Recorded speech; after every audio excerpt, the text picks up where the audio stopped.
We're back. It's 8:37 on KID News Radio, 590 AM and 92.1 FM. It's the Neal Larson Show, a Friday edition.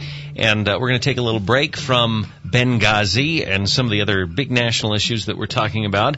And welcome into the studio a guest, Cala. That's right. We're joined this morning by Steve Yates. He's actually been on the program before. In his capacity, he's the Chief Executive Officer of an organization called DC International Advisory. He's got an extensive history and record as an analyst and a commentator and advisor on U.S. politics and policy. Well, interestingly enough, he lives in Idaho Falls, has thrown his hat in the race, and he is running against incumbent Jeff Thompson in the race for the 30A legislative seat. So welcome, Stephen Yates. Thank you very much, Kayla and Neal. Good to be with you. So glad to have you in studio. And tell us about your campaign. What made you decide to say, I'm going to jump, throw my hat in the ring? Well, first, I think I spent enough time in politics and in life where you can either choose to be upset with what's happening if you see things moving in a direction that is affecting you in a particular way, or you can try to be involved to do something about it. And over the years, I've worked with a number of people who've been on the receiving end of lots of ideas, suggestions, and criticism. And I always thought it was much more of a moral and consequential move to step in and try to affect things yourself. And so as I was talking with constituents, my neighbors, other people in the community, there was a concern about the representation we had, whether it was reflective of the values in the district. But consistently, we started having these stories that would go into the paper where we have one legislator in the area that seems unlike all of the others. There's controversies that come into the paper, travel that doesn't seem to directly tie back to specific benefit to the community. And so I felt like we have very consequential issues at the state level with healthcare, education, economic development.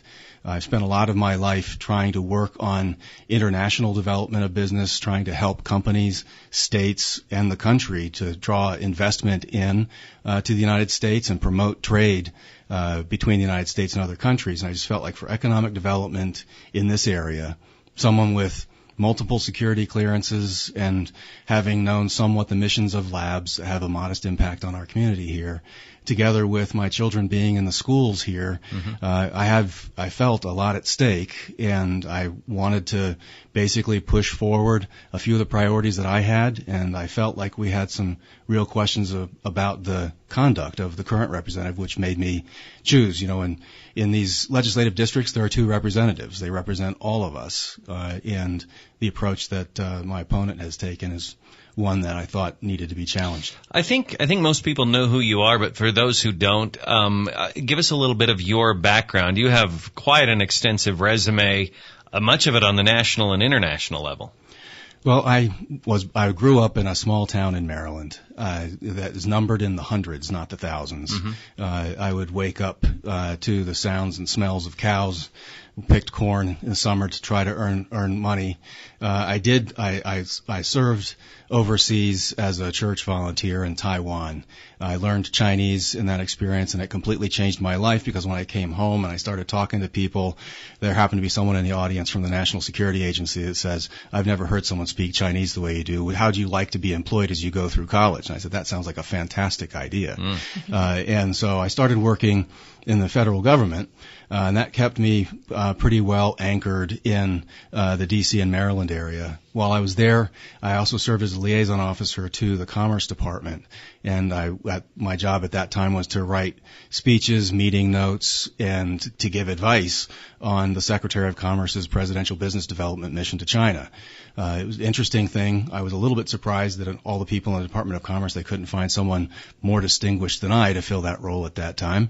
But I was very interested in policy, worked at the Heritage Foundation for 5 years as a senior policy analyst. And then one day got a call out of the blue from the office of the vice president. And within a few days, I was interviewing for a job in the West Wing with Dick Cheney. And I can say, personally, he's a wonderful man.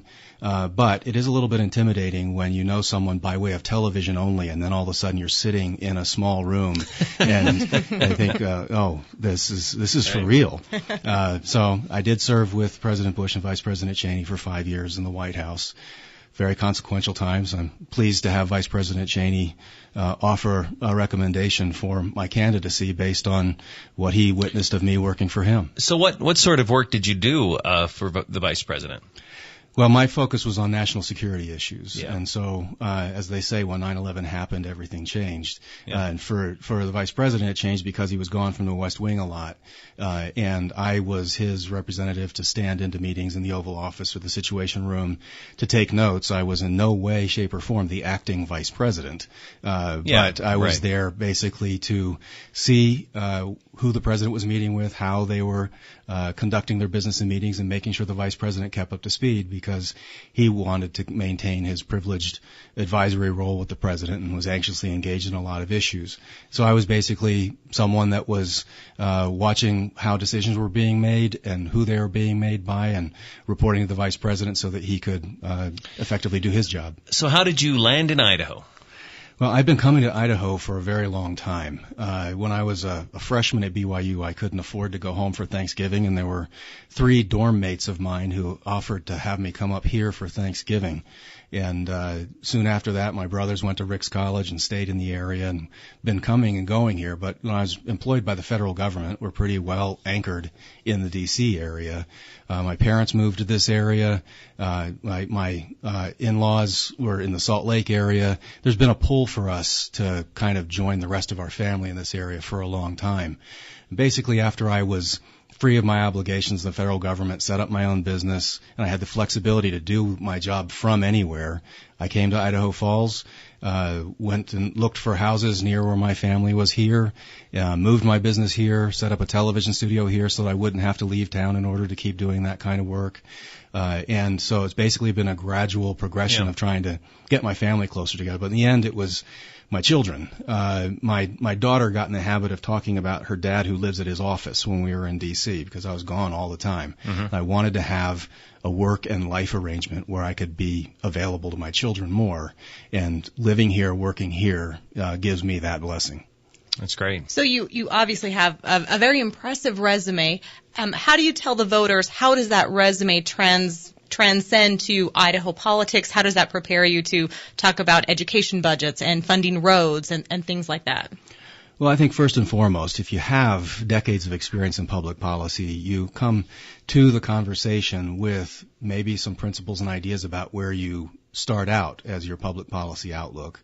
And you have habits and relationships all around the country and around the world to turn to. So say a question about healthcare reform comes up, and if you have a lot of experience dealing with public policy issues nationally, you can talk to the governor of Louisiana and say, why are you proposing this approach for Louisiana on healthcare? What's working for you?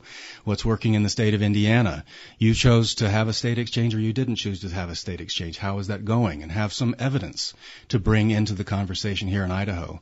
Everyone else's experience in the country is not necessarily appropriate or relevant to ours, but my experience has been the more our leaders have more input, more options, the better decisions they can make. And the other lesson that I feel like I had in public policy is no program is ever implemented exactly as you had hoped at the outset. There are always going to be mistakes. There are always going to need to be adjustments.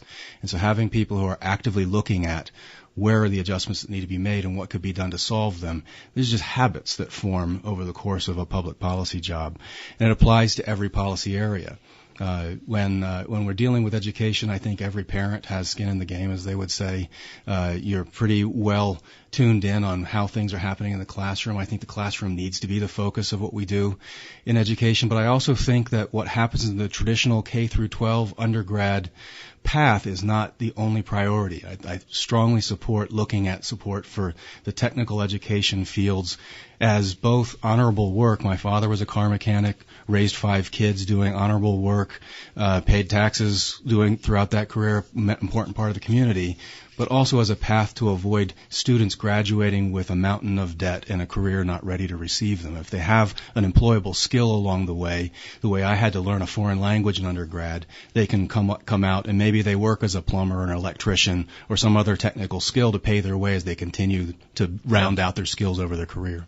As you probably know, in the Idaho legislature, it's not so much Republicans versus Democrats, and I don't mean to minimize or ridicule the role of Democrats in the legislature, but the real rift seems to be inside the party of Republicans, the debate over the health insurance exchange or Common Core or a host of other issues.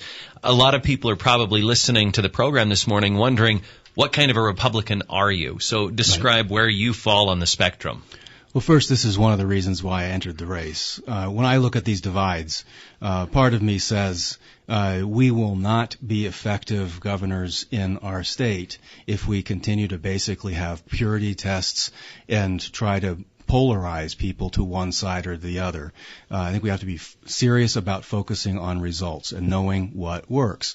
And in terms of what kind of Republican I would be, if you look at my resume, I worked at the Heritage Foundation and I worked for Vice President Cheney. They're not exactly on the liberal side of the spectrum. Yeah. But in both instances, they were very focused on what can work and trying to build coalitions necessary to get things done. Both of those kinds of ideals would inform my approach. I haven't endorsed or asked for endorsements from anyone above my food chain should I even win this primary race, because I wanted to focus only on what are the issues that will be before us starting in January 2015 going forward.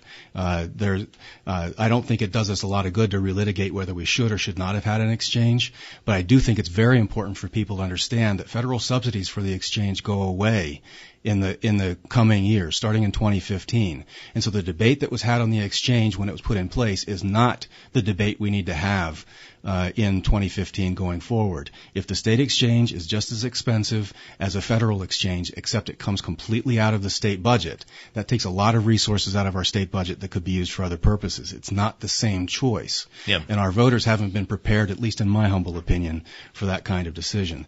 But when I started talking to people around the district, I found that they could not understand where our current legislator stood on any of these issues.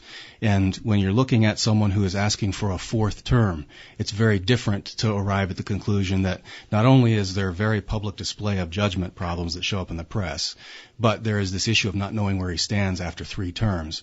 As a freshman, it's true, people will not necessarily know exactly where I'd come down on every single issue, but I favor local control over state and federal control, trying to solve problems as close to the source as possible, raising revenue as close as possible to the point of need as we can.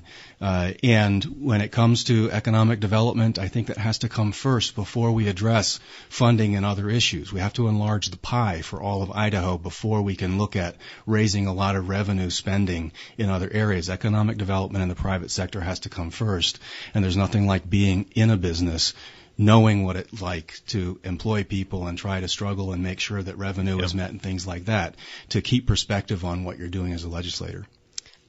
You mentioned your opponent, and we would probably be remiss to not bring up a couple of the recent controversies. The Post-Register actually had an article a couple of days ago about Representative Jeff Thompson and the list of supporters that he listed on his website, and apparently a lot of those people are saying, hey, we didn't actually endorse you, so it kind of a black eye on his campaign. Do you want to weigh in on that? Well, I would just note that one of our legislators is not like any of the others. There is no other legislator in this area who has traveled as extensively outside the state at taxpayer expense without ever explaining what constituents got for it. No other legislator in this area has left the legislature before the session was over in order to be in town for a fundraiser for other people at the time when the education budget was on the floor and it was his job to carry the bill.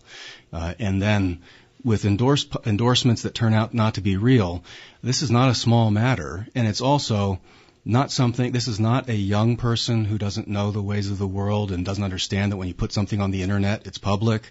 This is a person seeking a 4th term in office, lacking the judgment that putting misleading endorsement information on the internet is a serious issue.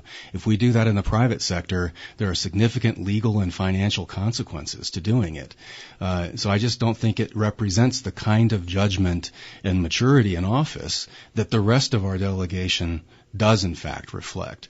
I'm not running in order to try to help people understand why my opponent has exercised what I consider to be unfortunate judgment. I am running because I think we deserve a choice. After 3 terms, we should know where our legislator stands, and we should have someone we have confidence will engage debates on our behalf, will keep an oath to be present. We have a 3-month legislative session. I don't think it's too much to anticipate that every legislator go to Boise, be present for the whole session, unless there's some dire emergency that's immediately explained. So I wish that we did not have this kind of a conversation, but I don't think it's personal when you're talking about public performance of a public official with taxpayer funds and with the title of representative. All right, primary election is May 20th. Your website, Stephen, is yatesforidaho.com. That's Yates, F-O-R, Idaho.com. And we appreciate your time this morning. Thank you very much, Neal. Pleasure to be with you. And we wish you luck in your campaign. Good luck. Thank you, Kayla. All right, it's 8:53. We'll be back after this on KID News Radio, 590 AM and 92.1 FM. 8:57 on this Friday morning on KID News Radio 590 AM and 92.1 FM. We need to note, Cala, we have reached out to Jeff Thompson, and we've not heard back from him yet. Not yet. But we are looking forward to having him on the program, so hopefully that will happen soon. Because I will say this, and I like Jeff. I mean, I consider him a friend, but I think that there are some very good questions that he needs to answer about his non-attendance at the legislature in the waning days of the legislative session. The event that Stephen Yates was talking about was when Mitt Romney was in town. Yeah. For that event, Jeff Thompson was in Idaho Falls, and the legislature was still in session. We had him on the show that day, and I wasn't thinking thoroughly enough, but I would have asked him, why aren't you over in Boise right now doing the people's work? I mean, that's a very good question. And with these, these headlines, like the article in the Post-Register about the support on the website that was not in fact accurate. I mean, there certainly are a lot of questions, and we'd love Jeff Thompson to be able to have a chance to respond to those. All right, it's 8:58. We've got hour number 2 of the Neal Larson Show coming up, and if we'll give out the phone number. We don't want you to have to wait through the break, but we'll do that on the other side, right here on KID News Radio 590 AM and 92.1 FM.